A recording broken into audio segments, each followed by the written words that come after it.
The Mount Washington Auto Road welcomes you to the heart of the White Mountains and your adventure on the Northeast's highest peak. You are about to embark on a journey that will do more than just take you to the highest summit in the Northeast. You are going to the birthplace of legends, following up a path that leads through time and winds its way through woods, wind, and weather.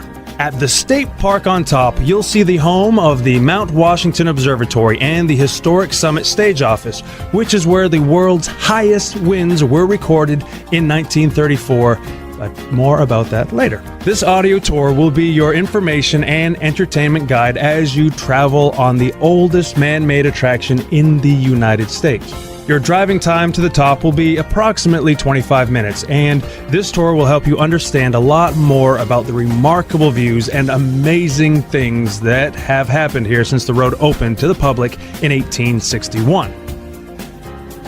Now, before we get into all the storytelling on how this remarkable road came to be and some of the funny things folks have done on it, we have some pretty important information to pass along.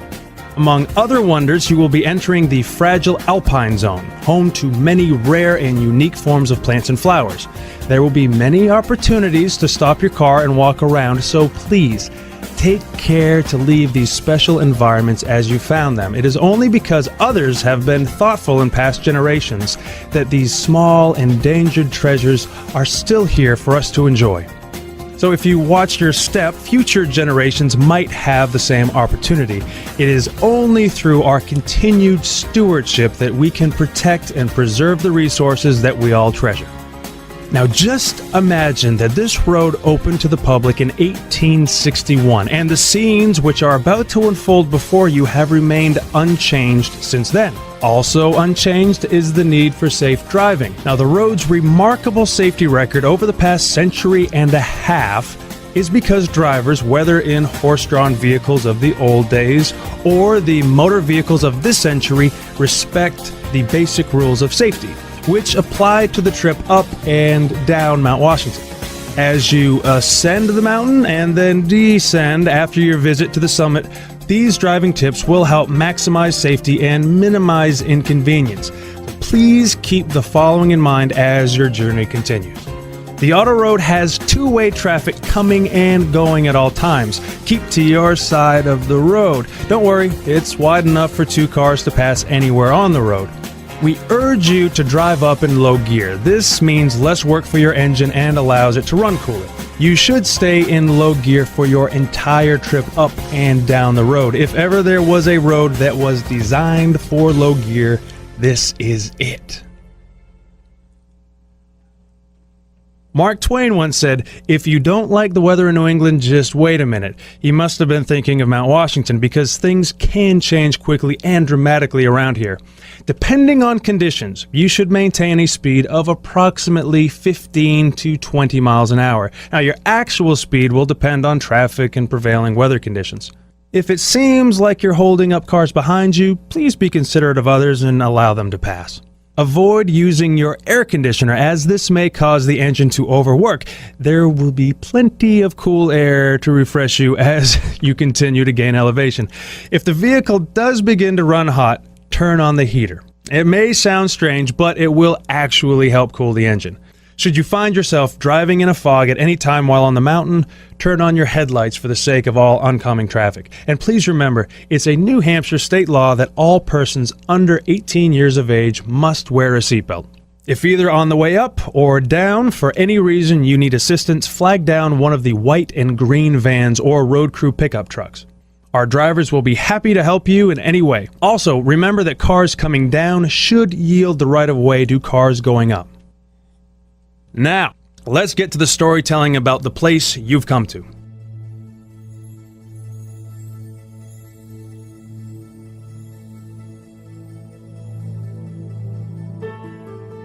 The creation of our road to the sky all began back in 1853 when the New Hampshire legislature granted a charter to General David Maycomber to build the 8-mile road to the summit. It was a challenging task he set for himself, to say the least, but he had a vision. See, the White Mountains were beginning to gain a reputation as a destination resort, with grand hotels catering to wealthy travelers for the summer season. His path to the top of New England would surely be the high point of any visit to the North Country, and your presence here today confirms just how right he was.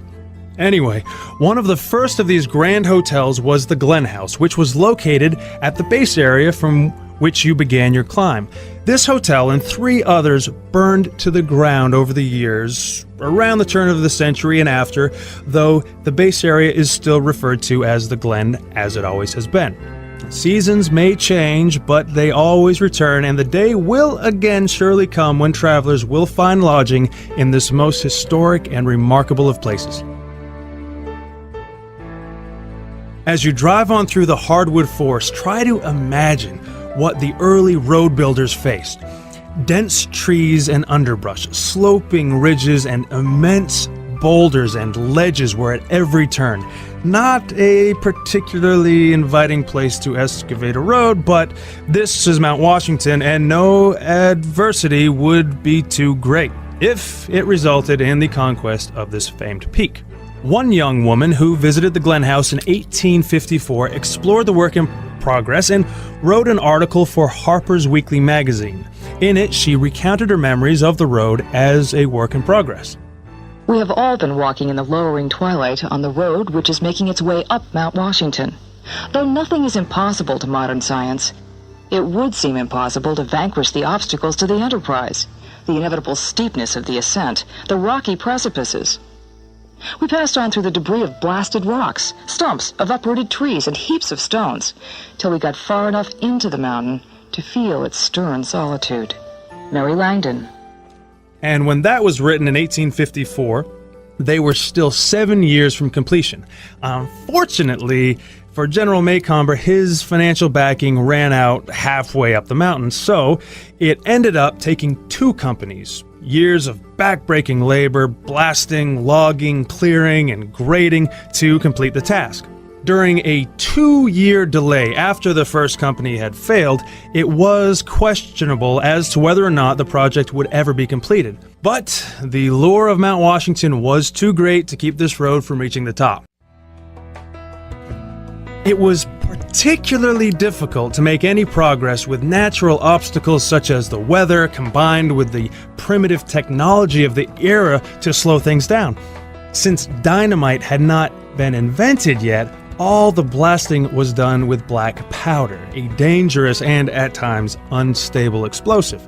In order to split the massive rock ledges which blocked the planned way, individual holes were hand-drilled into solid rock and then filled with black powder, blown up and split apart one at a time. All the logging was done with axes, saws, and elbow grease.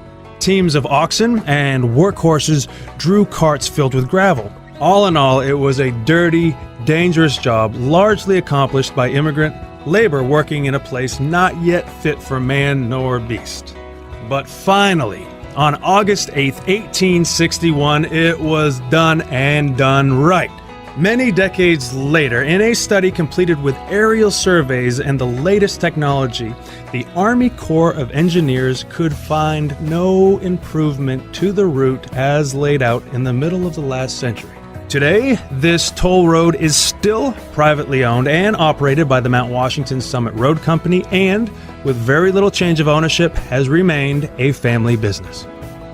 As you continue upward, glimpses of mountain vistas begin to reveal themselves, but it wasn't always this way. In fact, around the turn of the century, logging barons had virtually clear-cut much of what is now the White Mountain National Forest. The decimation of these native forests created not only fire and erosion dangers, but created such an unsightly mess that the cause of conservation was taken up by the average citizen and politicians alike. As a result, the Weeks Act of 1911 established the White Mountain National Forest, among many others. These mountains remain protected today as a pristine reminder of the natural beauty of the wilderness. It is ironic, though, that it took the near destruction of everything that you see around you to motivate the effort to save it. Thankfully, what you see today is remarkably similar to what the first adventure seekers found in 1861. It was called the carriage road in those days, and there were as many as 25 mountain wagons and 120 horses in service each day of the season. These mountain wagons were specially designed and constructed for the carriage road by the Abbott Downing Company in Concord, New Hampshire. This company manufactured the famous Concord stagecoaches, which, aside from being shipped worldwide for use in commerce and transportation, were used in practically every Western movie ever made. The carriage road mountain wagons were pulled by 6 horses and seated as many as 12 passengers. A typical trip took 4 hours to get up, and though no one was in a rush in those days, passengers were at times asked to assist with one task. On windy days, those making the journey were asked to get out and collect rocks to add weight to the wagon so that it wouldn't tip over in the strong winds above treeline. Now, the ride down was another adventure in itself, taking a good 2 hours. The wheels on every trip down wore through a set of leather brakes as the horse, driver, and wagon fought gravity the whole way. Also, the carriage road stages weren't alone on the road by any means. Individual hotels had their own coaches for their guests, while other folks drove the family buckboard or surrey or rode on horseback. Then, as now, it was an active road that required the driver's full attention. As the word continued to spread, more and more people found their way to New Hampshire's North Country. New railroads continued to push their way past the lakes and into the hills, and while still a rural setting, the world had finally beaten its path to Mount Washington's door. Now, long before traveling tourists found Mount Washington, that way back in the early 1600s, it was thought to be a place laden with riches. The quartz and the mica, which you will see glinting amidst the gray rock above treeline, was mistakenly considered to be diamonds and precious metals. Now, no doubt the disappointed early settler came to that realization after his long climb revealed only long views and no treasure.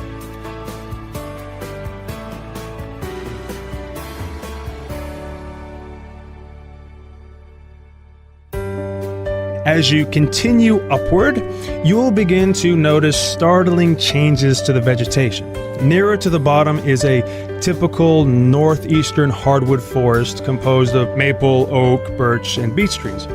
Further on, you'll see fewer hardwoods and more evergreens like balsam fir and spruce. And more significantly, these trees are diminishing greatly in size as the combination of wind, cold, and scarcity of proper soil create a difficult growing environment. Continuing upward, you are entering Krumholtz, or crooked wood zone. In some cases, these stunted and beautifully twisted and gnarled trees with a height of no more than just 2 or 3 feet are more than 100 years old. These unique trees have adapted to survive in this often inhospitable location, as has a wide variety of wildlife that calls this mountain range home. Moose, black bear, and deer are among the larger species, while bobcat, beaver, porcupine, raccoons, foxes, and countless types of birds can be found on Mount Washington slopes. Even on the summit, mice, moles, shrews, and voles have all adapted to survive in this extreme environment. As your journey takes you further up the mountainside, notice it has begun to get a bit cooler and that the trees continue to get smaller. As the road goes on to its height of more than a mile in the sky, 6,288 feet to be exact, the climate changes with it, eventually reaching the equivalent temperature one may find 600 miles north of here in the Arctic tundra region. This is further exemplified by the truly stunning array of alpine flowers, lichens, and mosses, some of which can be seen preserved at the Observatory Museum at the summit.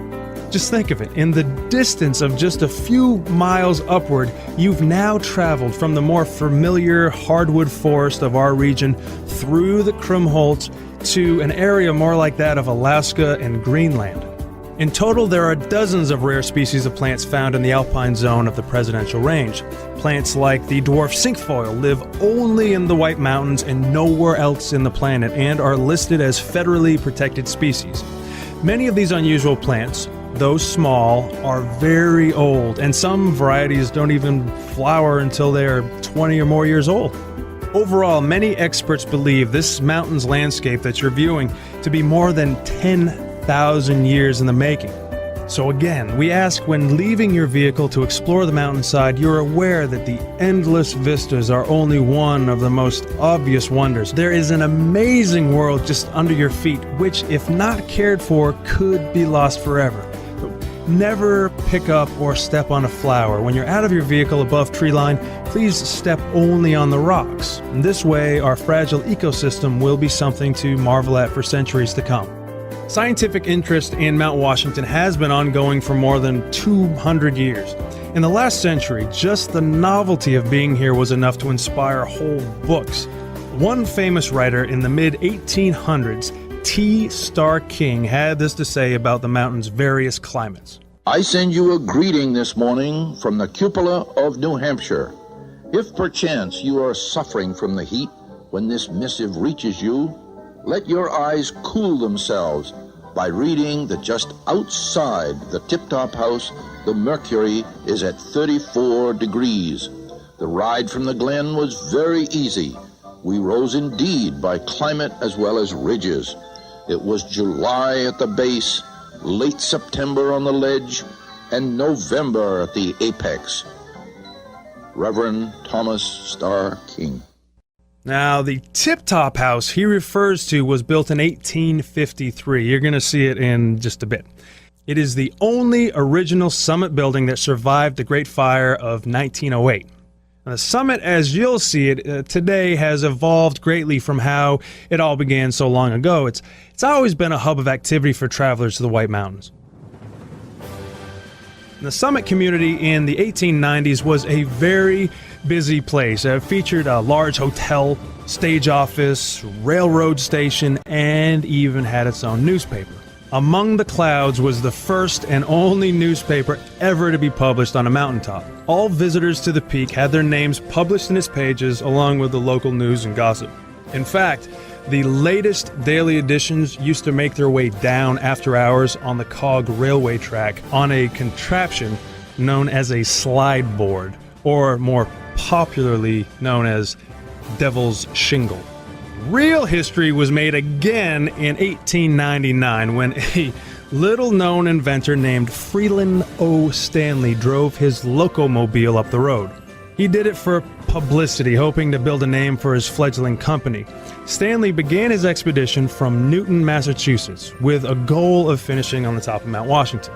Now, the automotive age was dawning, and on August 31st, 1899, an unlikely little vehicle looking like a horse-drawn buggy without the horse became the first motor car to climb the mountain. As noted in Flora Stanley's account of the adventure, their journey received more laughter than laurels, as motor vehicles were still a virtually unknown sight to the general public. The amazed responses of the folks in each village they passed through, combined with the success of the Mount Washington ascent, proved the value of this well-conceived publicity stunt. But few realized that Stanley's vehicle was the first of many that would follow, and that a new age had begun. Even F.E. Stanley himself, F.O. Stanley's twin brother and partner, wasn't sure of what the new invention would be capable of. As expressed in an 1897 letter to his wife after one of their horseless carriages nearly caused an accident in town. I wrote you some time ago about motor carriages. Well, I am building one. I'm making all the plans, and it will weigh 350 pounds, and it will be 4 inches wider and 5 inches longer than our best buggy was. It will cost me about $500. It will not be afraid of a steamroller and will have no bad habits. It will stand without hitching. And perhaps that is all it will do. Well, as history had shown us, it did do more than stand still, as did the Stanley brothers, who went on to create the still famous Stanley steamer. You will soon be approaching the summit. If it is a clear day, you are seeing some of the most magnificent views to be found anywhere in the United States. If it is not a clear day, then you are truly learning what it means to be among the clouds. Now, you've already passed the Horn, Oh My God Curve, the Cragway, Cow Pasture, Mother-in-Law's Drop, and Home Stretch. In any case, the summit community welcomes you. Take the time to visit the historic Tip Top House, which holds the record as the oldest summit building standing since 1853. The Sherman Adams State Park building will offer you a top-of-the-world perspective from the observation deck. Hot meals and restrooms are inside.